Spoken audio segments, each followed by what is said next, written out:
So, the 1.3 patch is out, and I've been back on the grind. I'm still running that 4-piece Tacticians with the 2-piece Final Measure, and I'm nearly at that 700k toughness. I'm just looking for some small upgrades as I go, but of course, I didn't get all this gear doing nothing. As I just said, I've been on the grind, and thus I think I've played enough to finally discuss the 1.3 update and what I think of it. So that is what I'm doing today. Let's begin. Out of all the new content, I think it might be a good idea to start with the biggest addition to the game, and that is the Underground. We already know what the Underground is. We already talked about this thoroughly when they showed it off at E3 this year, so I don't think I need to tell you too much about how it works. The short version is, you get into the elevator, you go down to the Underground, you select the difficulty and the modifiers for the mission, you walk up to the train, and off you go. Then you will be put in a randomly generated mission, and after you complete that, you will go back to the base with some more loot and some more Underground experience. Now, the missions in the Underground are actually not completely randomly generated. There is some structure to it. Basically, the way it works is that the developers created, let's say, 40, maybe 50 different Underground rooms and passages. And then every mission that you do, you go through maybe 6 or 7 of these, but which rooms you get and in what order, that is completely random. As a result, I am Underground rank 9 at this very moment, and I've already seen the same rooms come across a few times. But then on the flip side, there's also a lot of stuff that I haven't seen even once. I know there is more stuff because I myself watch a lot of YouTube as well, and I see a lot of other players in environments that I haven't gotten to yet, so I know there are still places that are yet to come. I think that this random room system is actually a very smart move from the developers, because you're essentially taking 6 or 7 missions and you cut all of that content into small pieces and then you randomly generate them and throw them together in a different way each time. So while usually players might say that after completing those 7 missions that they are out of stuff to do, now it will probably take players about 40 runs before they get that feeling of repetition. And I can see myself playing this for a lot longer than if the game just would have added 5 or 6 new missions. The thing I'm kind of missing in these Underground missions is any sort of major set pieces, dialogue, or anything going on really. I remember that in the main missions you would always blow up something, or something cool cinematic would happen, like the helicopter crashing into this building, or maybe the building that you're inside of would be about to collapse. Even in the incursions you have something like that, and those things, they don't really ever happen in these Underground missions. The objective in these missions is often nothing more than kill this guy, or destroy that object, or defend this JTF soldier, and it really feels like you're doing side missions more than anything. Yeah, the environment looks cool, and the directives can help to keep the gameplay a bit fresh. But the Underground missions themselves are definitely not on par with the missions that you would do for the main storyline. As I said, there are no set pieces, no dialogue, no echoes, it is just you and your enemies. Now, one thing that's probably going through your mind right now is the fact that I'm only Underground rank 9, while I just said in the beginning of the video that I have been grinding this game. Both of those statements are true. I have been grinding this game, however, I haven't been playing the Underground much, and thus I'm only level 9. To get my gear to where it is right now, I played Falcon Lost on heroic mode I think 32 times since the release of the 1.3 patch. I know, that's quite a lot. I believe I played it twice on the first day, then 17 times on the second day, 12 times on the third day, and then also once today.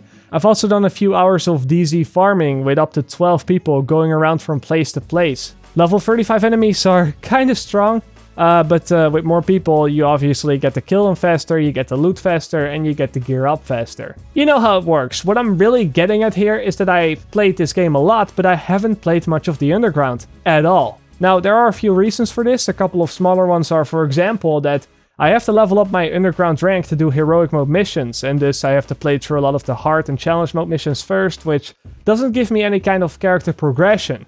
Therefore, I decided to wait until one of my friends is, I don't know, level 40 or something, and then I'll team up with them, and then I can do heroic right away, so I don't have to go through all the grinding to finally be rewarded for doing the Underground. Now, that is one reason. There are a few more, but I think the biggest drawback for me is the new gear sets that drop in the Underground. I don't really know if it's just me, but I don't find the new gear sets that appealing to use.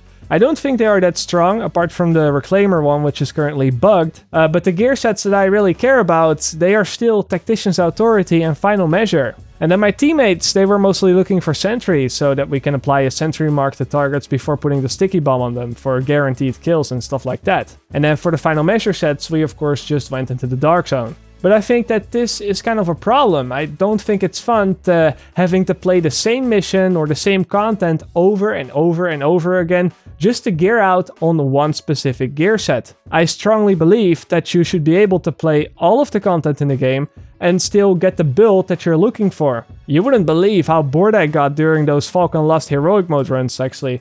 I was literally watching Netflix while doing these runs. But even though it was so boring, I had to do it in order to progress my character.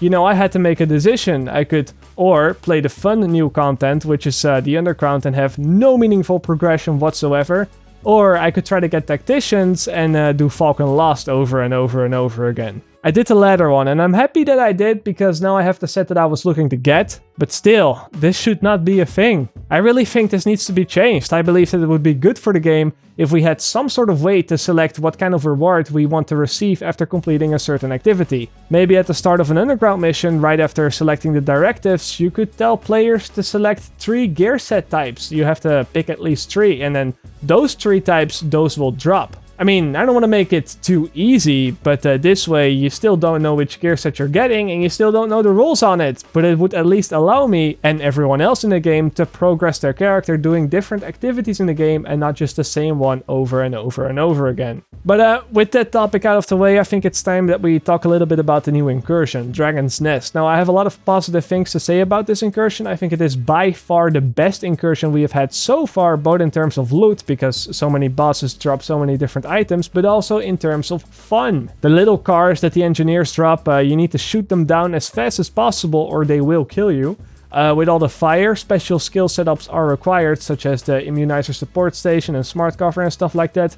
And also, most importantly, you aren't just fighting in one big room. There are multiple areas, multiple boss rooms, and also multiple checkpoints. I like this all very much. The only thing I have to say about this incursion is that the final boss fight is a little bit underwhelming, as the most complicated mechanic is just pressing 2 buttons at the same time. It's even more simple than planting the bomb in Falcon Lost, so I'm not really satisfied with the challenging aspect of it other than the enemies hitting so much harder. But yeah, it seems that with every incursion they release, they are getting better, so I'm hoping this trend continues.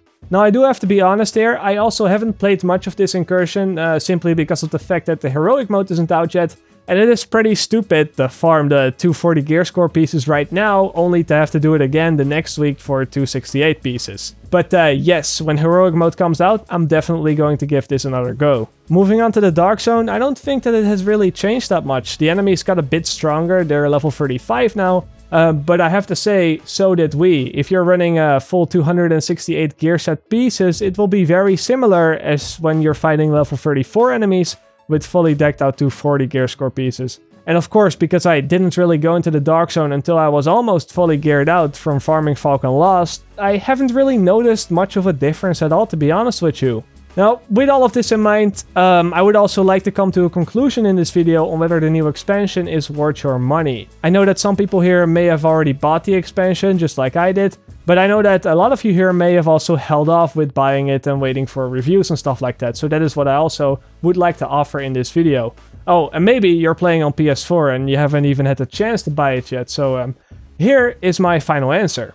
I think that the DLC is only worth getting if you do not like to play in the Dark Zone, and also if you do not have a group to do all the other activities in the game with. Because that is the thing about the Underground as well. Most of the stuff, even the most difficult settings, they will be scaled down if you're playing by yourself or with 2 or 3 players. However, if you do have a group most of the time and you already like to play in the Dark Zone, I don't really think that this DLC will do a whole lot for you. Even if you don't get the DLC, you can still play all of the previously released content on Heroic Mode, which is the best way to gear up regardless. And the Underground doesn't really offer anything that the Dark Zone doesn't offer already. The only difference between the Underground and the Dark Zone is that of course the content is scaled, as I said, and that the other players are not trying to kill you. But I myself think that the PvPvE is what makes the game more fun and interesting, even though combat looks kind of laughable in its current state. But yeah, had I not bought the DLC, my character would look the exact same as that it does right now, and the only thing that I would have missed out on are the cool new environments that the new content offers. But hey, what do I know? This is just my opinion about the new DLC, you know, hence the video title. If your opinion differs, then don't let me tell you otherwise. I'm not telling you not to support the developers if you want to buy the DLC. Make your own decisions, this is just what I had to say about it.